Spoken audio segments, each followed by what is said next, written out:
मुख कछुआर हृदय कछुआना, सपने हो काहू मोहि नहीं जाना। नमस्कार दोस्तों, मैं अविनाश दास रेशनल कबीर यूट्यूब चैनल में आप सबका हार्दिक स्वागत करता हूं। साथियों, यदि आप इस चैनल को सब्सक्राइब नहीं किए हैं, सब्सक्राइब जरूर करें, शेयर करके अपने सभी साथियों तक पहुंचाएं, बेल आइकन को प्रेस करें, ऑल नोटिफिकेशन ऑन करें ताकि हर नया अपडेट आप तक पहुंच सके। कमेंट जरूर लिखें दोस्तों और लाइक भी करें। साथियों, इस चैनल का उद्देश्य किसी भी जाति, धर्म, वर्ग, वर्ण या संप्रदाय, व्यक्ति विशेष किसी का आहत पहुंचाने का नहीं है। इस चैनल का उद्देश्य है जन जन में जागृति पैदा करना, ऊंच नीच भेदभाव को समाप्त करना और पाखंड, आडंबर, अंधविश्वास को मिटा करके वैज्ञानिक चेतना जागृत करना। इस उद्देश्य से चैनल का क्रिएट किया गया है दोस्तों। तो अधिक से अधिक लोगों तक पहुंचाने में आप सबकी सहायता इस चैनल को अनिवार्य है और आप सबकी मदद से ही यह काम आगे जाएगा।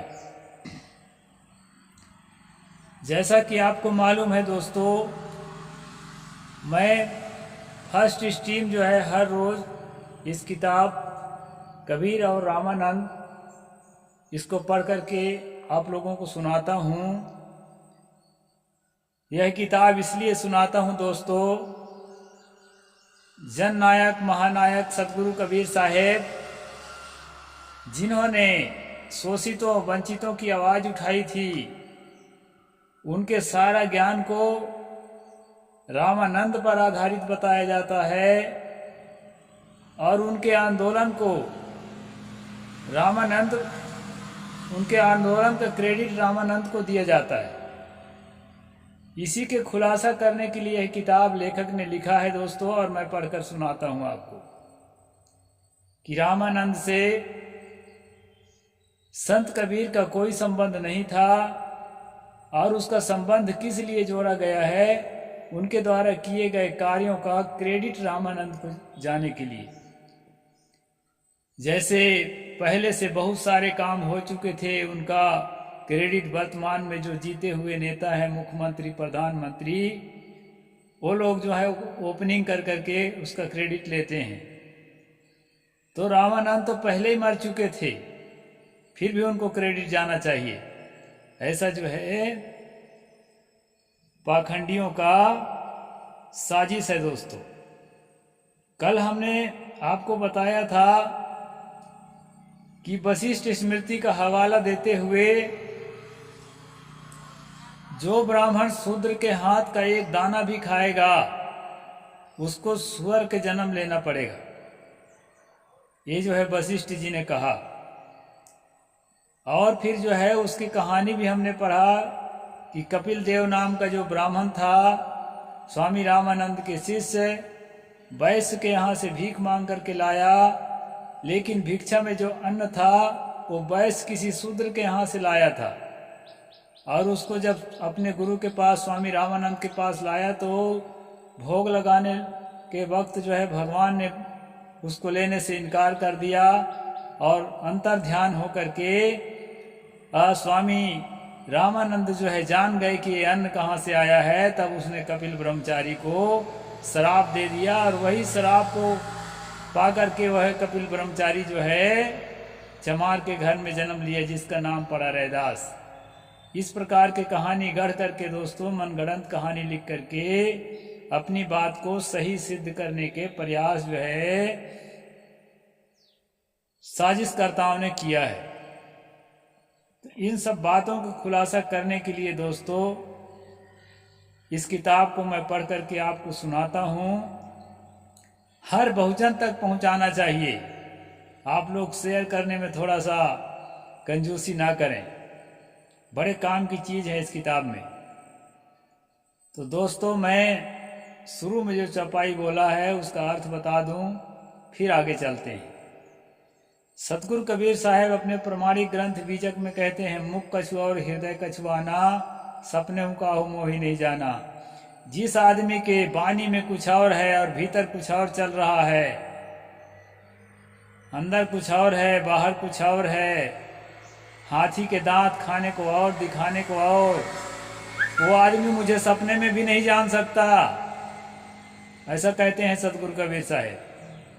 तो देखिए, स्वामी रामानंद और उनके आज के अनुयायी लोग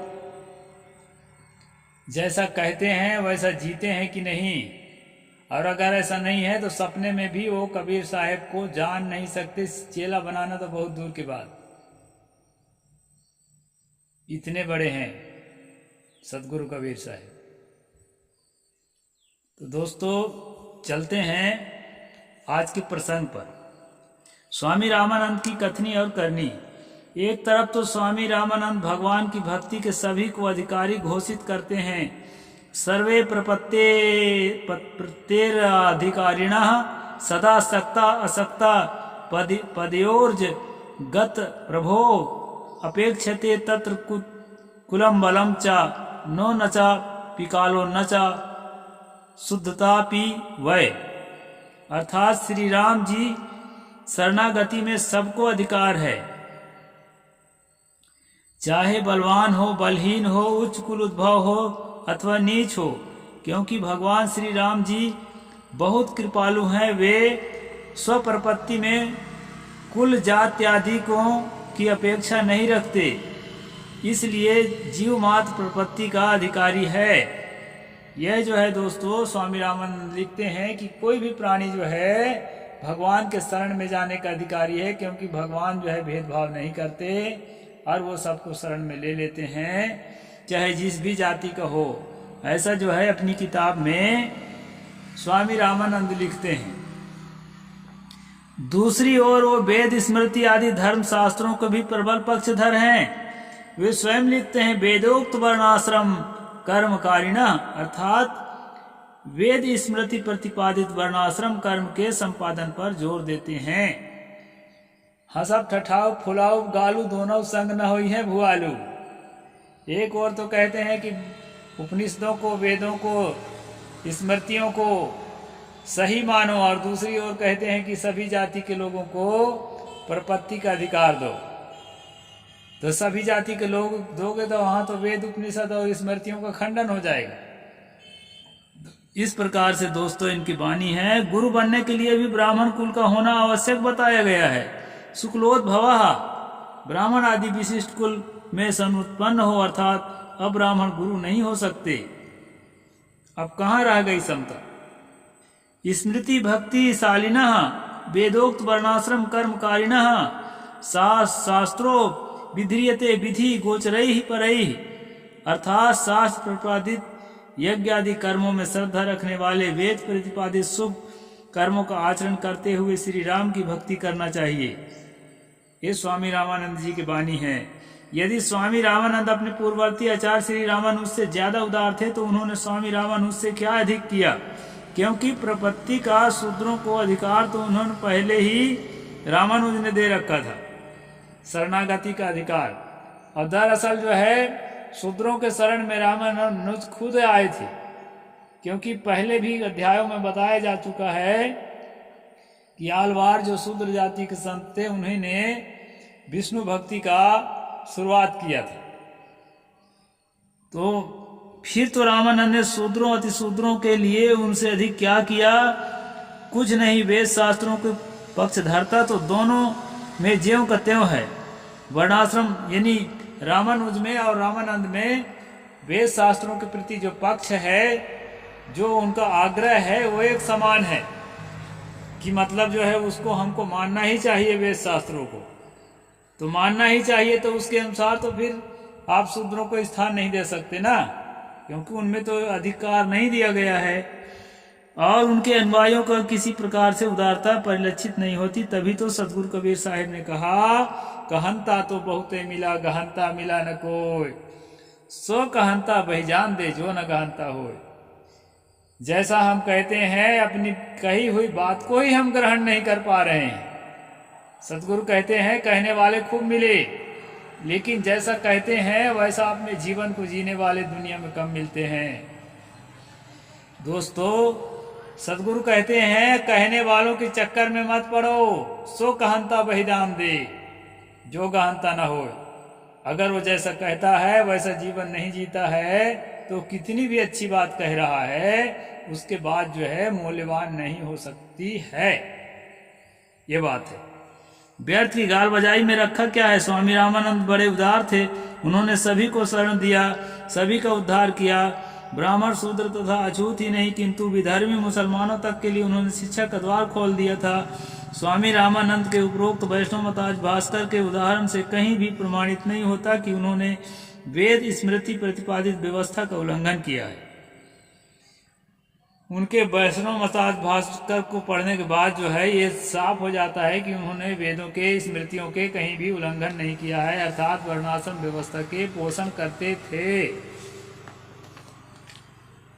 उदाहरणों से यह भली भांति सिद्ध होता है कि वर्णाश्रम धर्म तथा वेद स्मृति आदि के कट्टर पक्षधर थे, छोटा मोटा पक्षधर नहीं, कट्टरता से स्मृतियों को पालन करते थे।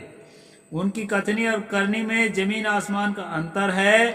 अतः उनके द्वारा घोषित महामंत्र सर्वे प्रपत्तेरधिकारिणः केवल जवानी जमा खर्च के अलावा कुछ नहीं है।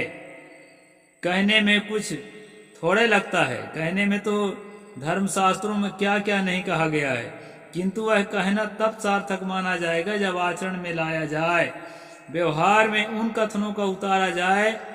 रही सही बात स्वामी रामानंद रचित ब्रह्म सूत्र के उनके आनंद भास के अपसूत्राधिकरण संदर्भ में पूर्णतः समाप्त हो जाता है, जिसमें उन्होंने जोरदार शब्दों में शूद्रों को वेद्याध्ययन के अनाधिकारी सिद्ध किया है, उनको विद्या शिक्षा उपदेश व्रत आदि से पूर्णतः वंचित किया है। ऐसा व्यक्ति भी कहीं उधार कहा जा सकता है? कदापि नहीं। इससे यह सिद्ध हो जाता है कि स्वामी रामानंद अपने महामंत्र सर्वे प्रपत्तेरधिकारिणः, सर्वे प्रपत्तेरधिकारिणः का मतलब ये होता है कि जितने भी प्राणी हैं, जितने प्राणी कहने का मतलब जितने मनुष्य हैं, वे सभी जो है भगवान के शरणागत होने के अधिकारी हैं।